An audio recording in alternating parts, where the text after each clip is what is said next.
The Man Who Planted a Tree Too Late.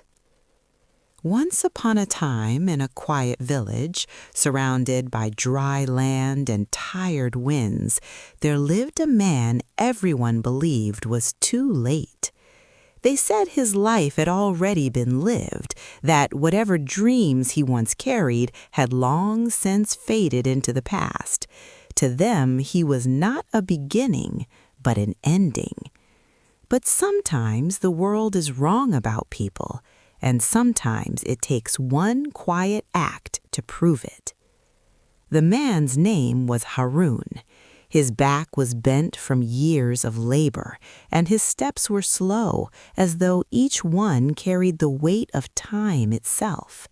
His hands were rough, hardened like the bark of an old tree, shaped by a lifetime of work. He lived alone in a small house at the edge of the village. Most people passed him without a second glance. To them, he was simply an old man whose story was nearly finished. They believed there was nothing left for him to begin.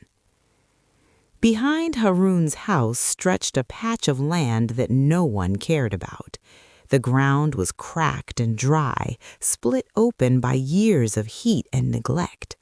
The sun beat down on it endlessly, as if even it had given up hope.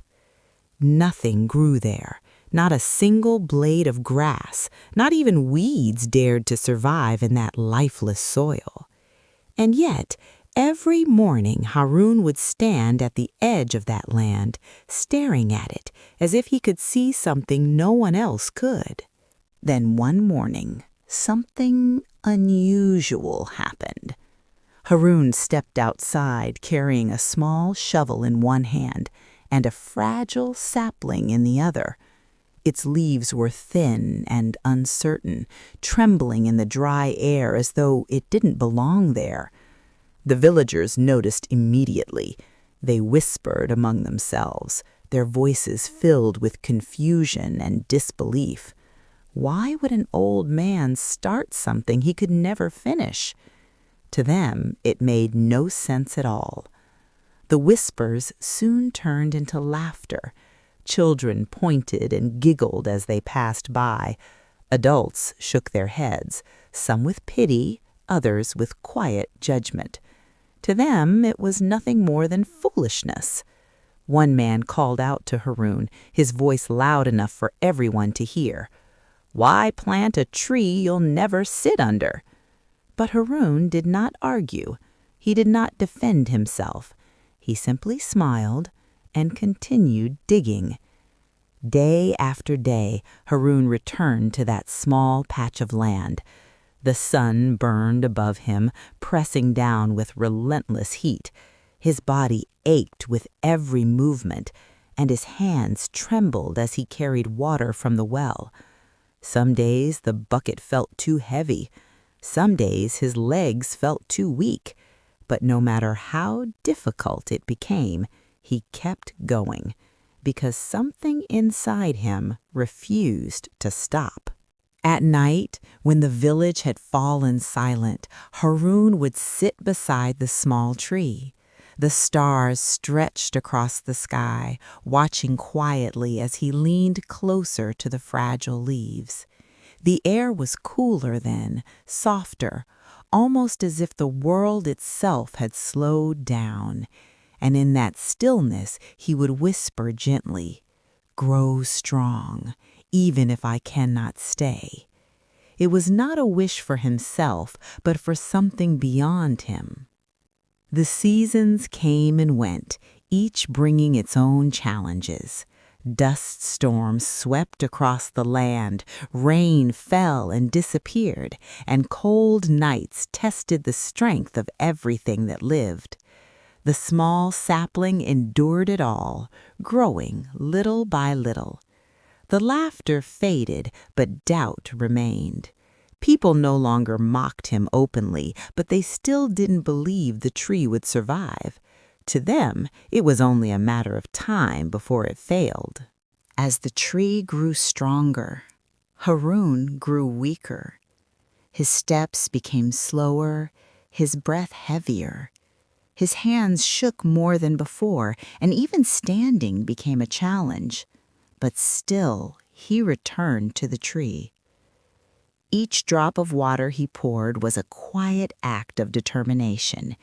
Each step he took was a promise he refused to break. Even as his strength faded, his purpose did not. One afternoon, a young boy approached him. The boy had been watching for days, unable to understand why someone would work so hard for something they might never see. "Why do you keep doing this?" the boy finally asked. Haroon paused. For the first time, he looked away from the tree and toward the boy. His eyes were calm, filled with a quiet understanding. "Because someone once planted a tree that I sat under," he said softly, "and I never thanked them." Haroon gently placed his hand on the small tree, his fingers brushing against its leaves. "This tree is not for me," he said. "It is for someone I will never meet." There was no sadness in his voice, only peace, because he understood something most people never do, that not everything we begin is meant for us to finish. Then one morning, Haroon did not come outside. The door to his small house remained closed. The yard was quiet. The air felt different, as though something important had slipped away unnoticed. The tree stood alone, its leaves moving gently in the breeze. The villagers gathered, their voices gone. There was no laughter now, only silence. Years passed. The small sapling grew into a tall, strong tree. Its branches stretched wide, offering shade where there had once been none. Its leaves danced in the wind, full of life. Children played beneath it, their laughter filling the air. Travelers stopped to rest, grateful for a comfort they had not expected to find. The land that had once been empty was now full of life. The young boy returned one day, no longer a child, but a grown man. He sat beneath the tree, leaning against its strong trunk. The shade covered him completely, shielding him from the sun.